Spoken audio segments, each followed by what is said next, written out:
মাটির ইটে বাঁধানো একখানি স্টেশনের পাশেই একটা আলপথ।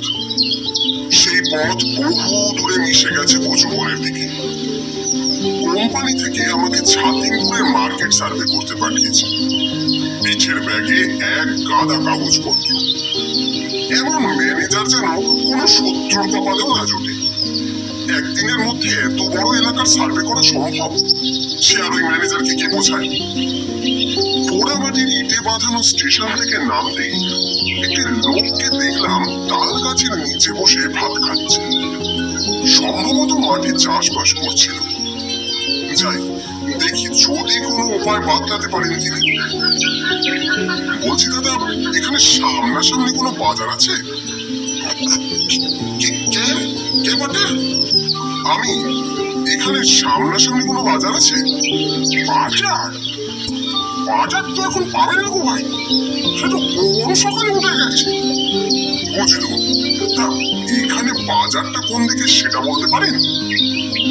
লোকটা তার তর্জনী কচুবনের দিকে নির্দেশ করে বললেন, ওইখানে। কিন্তু দাদা, ওখানে তো বন জঙ্গল। লোকটা ভ্রু কোচ করে, হ্যাঁ, ওই কচুবন বেরোলে বড় রাস্তা, ওই রাস্তার ওপারেই সকাল সন্ধ্যা বাজার বসে। তা এখান থেকে কি কোনো গাড়ি ঘোড়া পাওয়া যাবে? লোকটা মাথা চুল। না ভাইয়া, তা তো এখানে পাবে না তুমি। কিন্তু কেউ যদি ভ্যানটা নিয়ে এই রাস্তা দিয়ে ফেরি করতে যায়, তাকে বলে দিতে পারো, যদি তোমায় নিয়ে যায়। লোকটাকে ধন্যবাদ জানিয়ে হাঁটতে শুরু করলাম। কাঠফাটা রোদের মধ্যে দিয়ে হেঁটে চলেছি। দূর দূরান্ত অব্দি কোনো ভ্যান বা রিক্সার টিকিটাও নজরে পড়লো না। এদিকে গরমে ঘেমে নিয়ে সারা শরীর প্রায় ভিজে একসাথে। মনে হচ্ছে এখনো 3 কিলোমিটারের রাস্তা হাঁটতে হবে। যেতে যেতে নিজের কপালকে দোষছিলাম। ভগবানকে বলছিলাম, এতদিন ধরে তো রোদের ঘন ঘটা দিলে, এবার একটু দয়া করে বৃষ্টি দাও। আর যে সইছে না। সাথে ছুটেছে ম্যানেজারটা। ওই বলতে বলতে ফোন বেজে উঠল। বেজার মুখে ফোনটা ধরেই ফেললাম। হ্যাঁ স্যার, বলুন। কৃষ্ণনন্দ, পৌঁছে গেছো নাকি? হ্যাঁ স্যার, কিছুক্ষণ আগে পৌঁছেছি। বেশ বেশ, তাহলে কাজে লেগে পড়ো। শোনো, সব কাজ ছেড়ে তবেই ফিরবে। দরকার হলে আজ রাতটাও বাড়ি থেকে যাবে। ফোনটা রেখে দিলাম কিচ্ছু না বলে। ব্রহ্মতারু যেন দিতে উঠেছে। বললেই হলো থেকে যাও। কোথায় থাকবো আমি? এই ভরা মাঠের মধ্যে কি রাত কাটাবো? আশ্চর্য। একদিন ছেড়েই দেবো চাকরি। ঠিক সেই সময় আমার হাতে 2-1 ফোঁটা জল পড়ল। আকাশের দিকে তাকিয়ে দেখলাম রাশি রাশি মেঘের দল এসে রোদকে ঘিরে দিয়েছে। সঙ্গে সঙ্গে আরো 2-4 ফোঁটা বৃষ্টি আমার গায়ে এসে পড়ল। আর করে ঠান্ডা বাতাস। বাঁচলাম। এসব ভাবতে ভাবতে ভয়ঙ্কর কান ফাটানো একটা শব্দ যেন চারপাশ ফেটে পড়ল। কান থেকে হাতটা সরিয়ে বুঝতে পারলো মাঠের মাঝখানে টাওয়ারে একটা বাজ পড়েছে। সর্বনাশ! এখন বৃষ্টির চেয়ে এই মেঘের কড়কড়াতি বেশি হবে দেখছি। সামনের ক্ষেতে চাষ করা একটা চাষিকেও আর দেখতে পেলাম না। আবহাওয়ার পূর্বাভাস পেয়ে আগেই চলে গেছে হয়তো ওরা।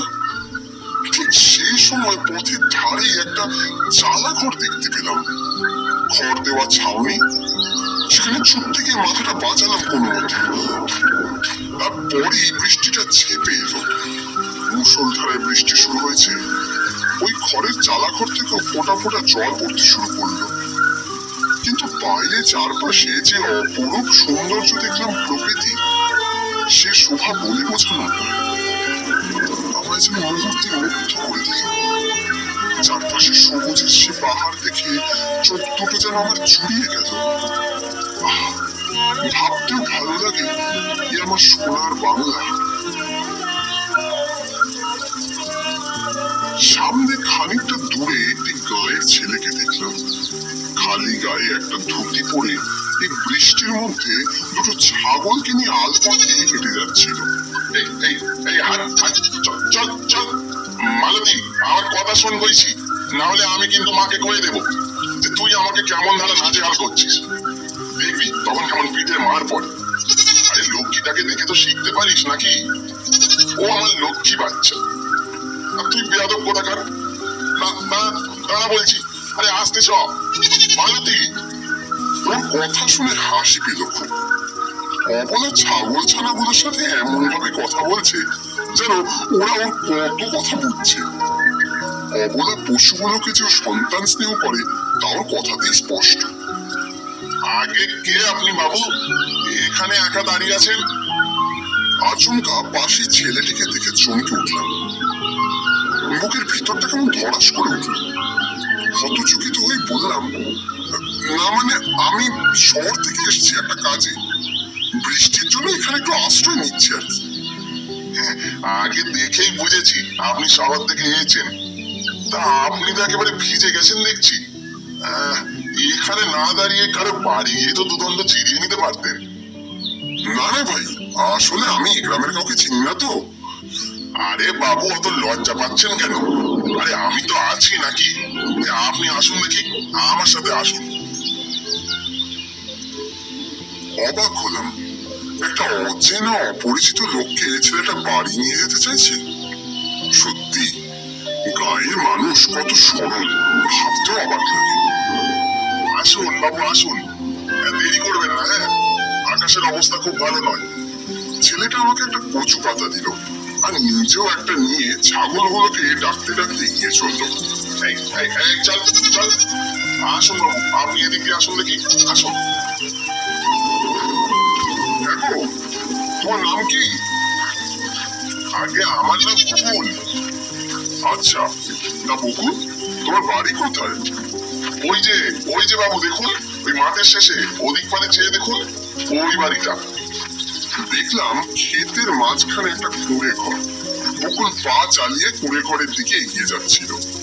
দাঁড়াও বকুল দাঁড়াও, যা বৃষ্টি, এত জোরে হাঁটতে গিয়ে পা পিছলে না পড়ে যায়। হ্যাঁ বাবু, আসেন আসেন, আপনি সাবধানে আসেন। আসলে কি বলুন তো, বাড়িতে মা একা আছে তো, তাই ছুটে যাচ্ছি। এই ছানাগুলোকেও তো পৌঁছে দিতে হবে, আবার ওরাও যে ভিজছে। আয় করে সাবধানে আয় দেখি, আয় আয় আয়। কুঁড়ে ঘরের সামনে এসে দাঁড়াতেই বকুল থমকে দাঁড়ালো। কি হলো, দাঁড়িয়ে পড়লে যে? না বাবু, কিছু নয়। বকুল আমার দিকে হাঁ করে চেয়ে রইল, তারপর বলল, যান না বাবু, আপনি যান, আমি মালতী আর লক্ষ্মীকে গাছের তলায় বেঁধেই আসছি। না না, আমি ওভাবে ঘরে ঢুকলে মাসিমা খারাপ ভাবতে পারেন। তুমি বরং ওদেরকে খুঁটিতে বেঁধে এসো। না না বাবু, আপনি যান না, ভিতরে যান, কিচ্ছুটি হবে না। বকুল রীতিমতো জোড়াজুড়ি শুরু করলো। আমি এগিয়ে গেলাম কুঁড়ে ঘরের দরজার দিকে। দরজার বাইরে থেকে ডাক দিলাম, মাসিমা মাসিমা। একজন সাদা থান পরিহিত মহিলা বেরিয়ে এলেন। কে কে আপনি? কি হয়েছে বলুন। আসলে বকুল আমাকে এখানে নিয়ে এলো। বকুল নিয়ে এলো আপনাকে? তা কোথায় আমার বেটা, কোথায়? সেই কখন মাঠে গেছে ছাগলগুলোকে নিয়ে, এখনো তো ফেরার নাম নেই। ওই তো ওই গাছের তলায় ছাগলগুলোকে বাঁধতে গেছে মনে হয়। গাছটার দিকে খেয়াল করতেই দেখলাম ওখানে ছাগল ছানা দুটো ঘুরে বেড়াচ্ছে। বকুলকে ওখানে দেখতে পেলাম না। কোথায় কোথায় গেল আমার বেটা, কোথায়? এই তো এক্ষুনি এখানেই ছিল। ও কোথায় গেল?